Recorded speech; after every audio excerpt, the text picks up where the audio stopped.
My name is Christine Chalk, and I'm the program manager for CSGF in the Office of Science. I'm also the program manager for the Oak Ridge Leadership Computing Facility within Oscar, and I'm happy to be the moderator for this second session of technical talks. Our first speaker will be Adam Richie-Halford, who studies physics at the University of Washington. His advisor is Aurel Balgak, and his practicum was at Brookhaven National Laboratory.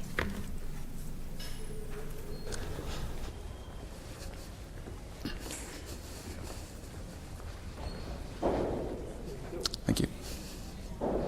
Okay, hi everyone. My name is Adam. I'm a fourth-year fellow. I'm at the University of Washington in the nuclear theory group there.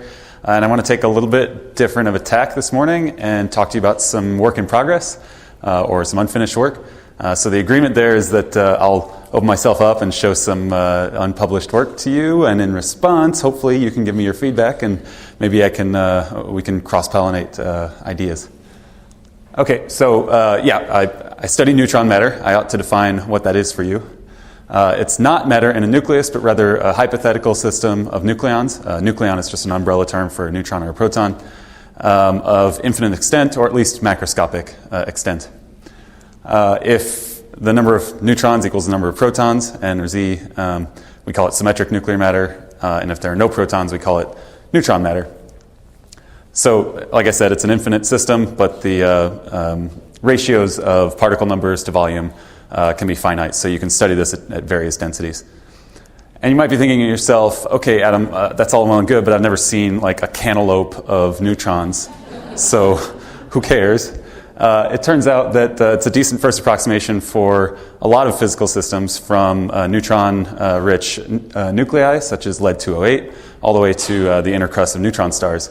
So I think it's kind of cool that you can use some ab initio, fundamental theory to say something about some systems that span, 19 orders of magnitude in length. Okay, so that's why you might care. Why do the nerds care? Well, at low density, neutron matter turns out to be very similar to what's now known as the unitary limit in cold atom systems. So we can make predictions on neutron matter, and then cold atom experiment people can actually simulate it, tuning their interactions to that. And for the uber nerds, it can also be used to constrain some of the, or hopefully eliminate some of the 300 plus energy density functionals that we use in nuclear theory. And I had a section here on how you might do that in a pedagogical case for the Weizsäcker-Beta mass formula. This is not modern, it's from 1935, but I'm worried about time, so I'm going to skip that. If you have questions about that, please feel free to come up to me later. Okay, so I hope I've convinced you that this is an interesting system.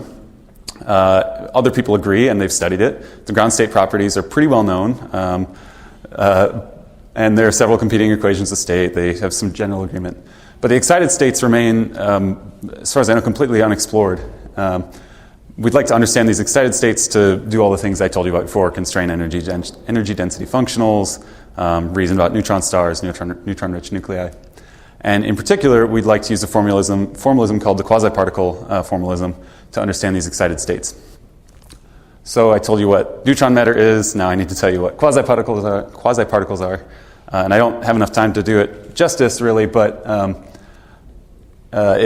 Lev Landau came up with this idea of quasiparticles in order to account for the unreasonable effectiveness of the free particle model of electrons. And we heard about strongly interacting electrons from Eric.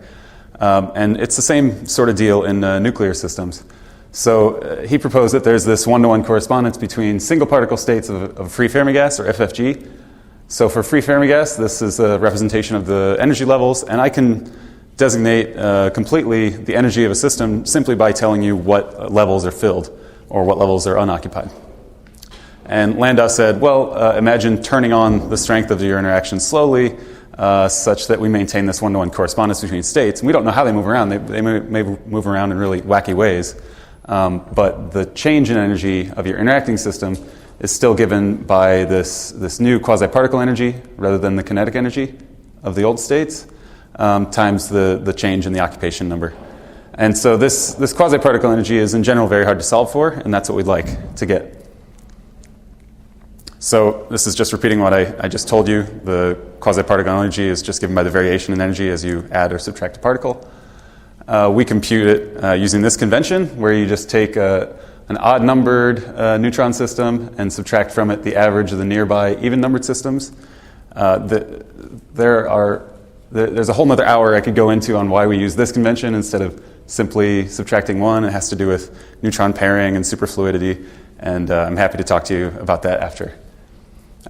So we compute this, and then we use it to fit some parameters that we know from field theory calculations of the quasiparticle spectrum. So we want this effective mass, we want the chemical potential and self-energy, and we want this pairing gap. And the pairing gap is sort of the interesting quantity that requires this averaging here that I told you about. Okay, so I've hopefully convinced you that neutron matter is an interesting system and that we should study its quasiparticle properties. How do we do that? Well, we need to have some model of the nucleon-nucleon interaction. And contrary to what some people may tell you, nuclear theorists do know what their Hamiltonian is.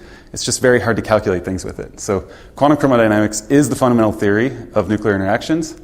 There's an algorithm, just like in QED, for going from Feynman diagrams to computing probability amplitudes. And it's very successful at what it does. So here is a kind of a famous plot where people find the masses of the hadrons in lattice QCD. But it's very difficult to calculate these things. So for example, a recent estimate of how much computational work it would take to do truly fundamental three-body interactions, that's just 3 neutrons, that estimate has units of exaflop years.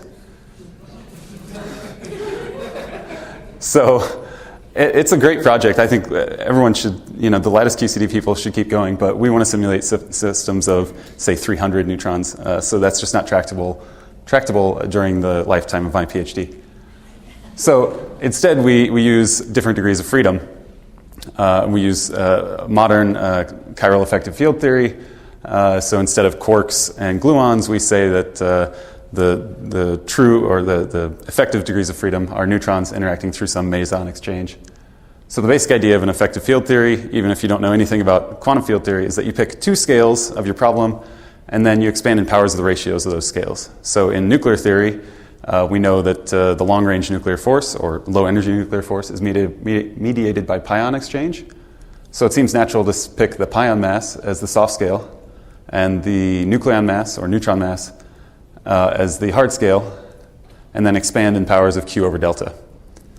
And you get the whole recipe for chiral effective field theory. The idea is you just pick what order you want to calculate at. The number next to n is how many times you say next. So n3LO is next to next to next to leading order, or Q over lambda to the 4th.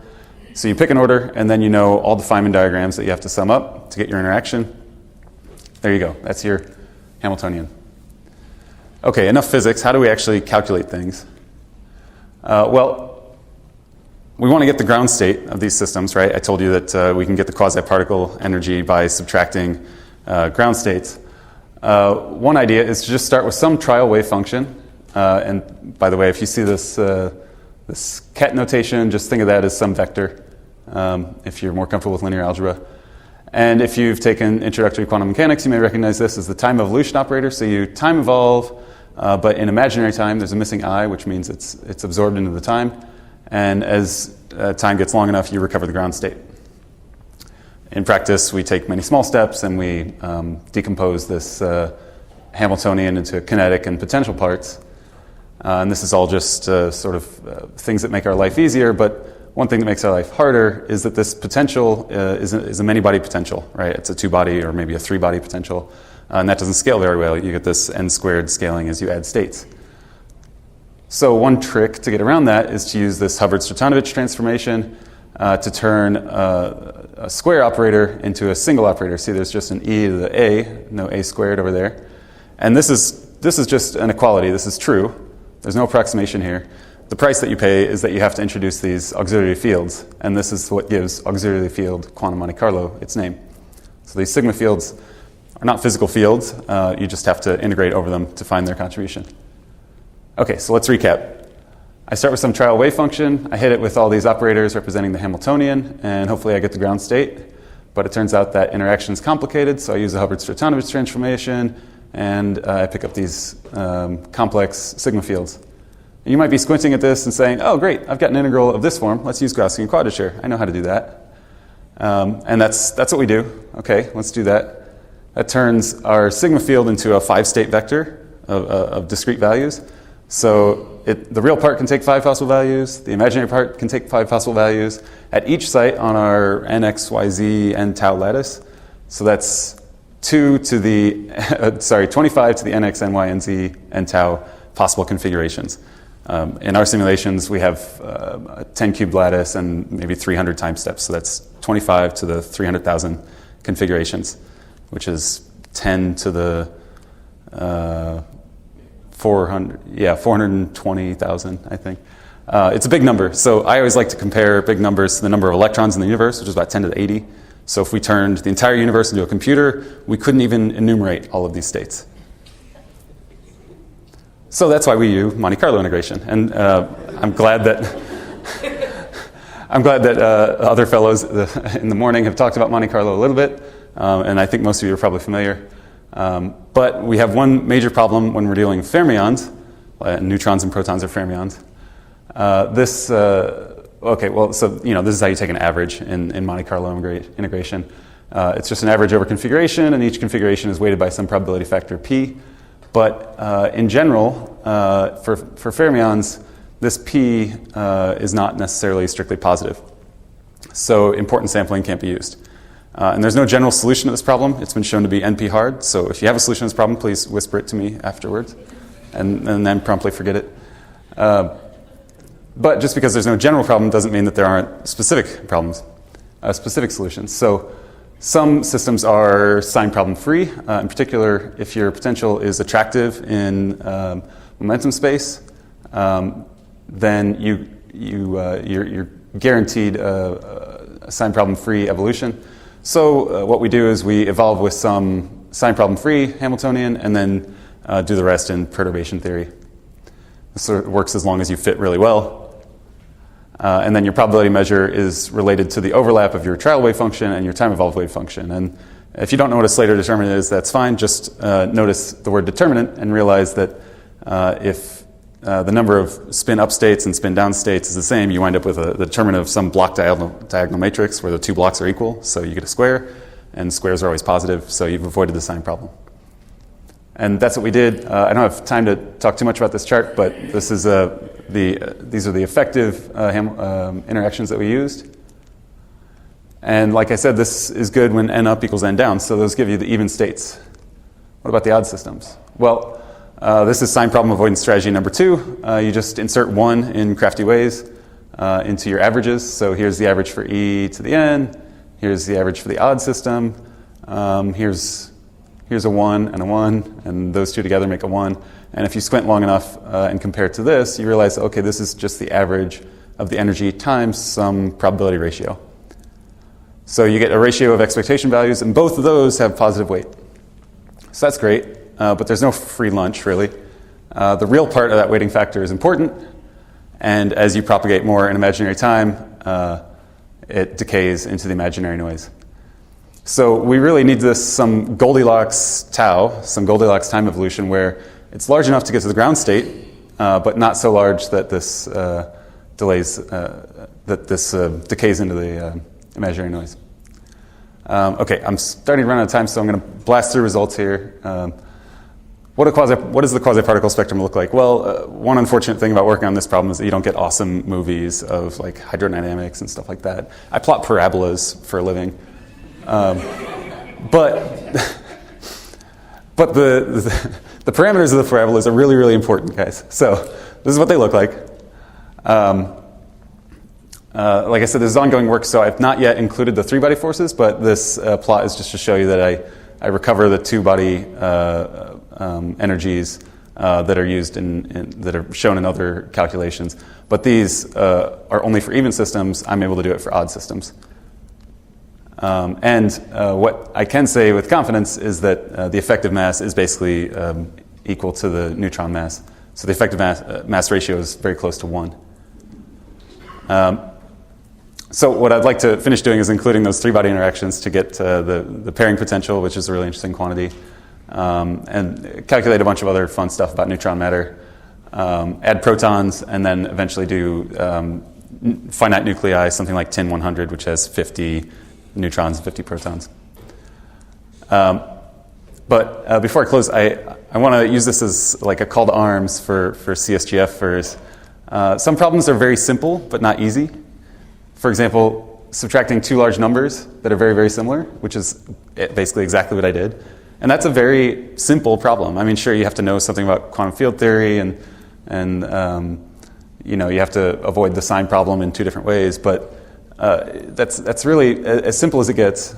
But we know from doing computation that it's very hard. CSGFers are really well equipped to answer these problems, so I'd like to encourage you to do these kind of problems before you do the complicated problems, and you might find out that you just never run out of the simple hard problems. Okay, I want to thank the Krell and DOE both for the funding and for the community and the opportunity to explore other ideas that I don't think I would have. And of course, my committee members and collaborators back at UW.